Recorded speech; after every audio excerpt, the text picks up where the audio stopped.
John Customer R&D. Well, today we have a quick tip for you here. If you've ever had a block with a girdle, like this one here, this is off of a Lotus 910 motor, and it's had dowels put on all the main bolts, which I think is way overkill on this, but that's not me. Anyway, to get these things apart is a real pain in the butt.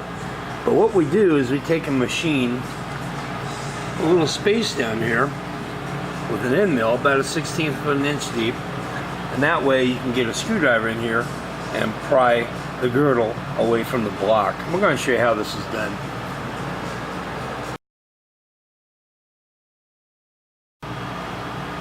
Well, I'm not sure where we dropped off here on the video, but this is what we want to have right here. Each one of these little slots now will allow us to get a screwdriver in there and pry this thing off the block. John Customer R&D. We'll see you soon.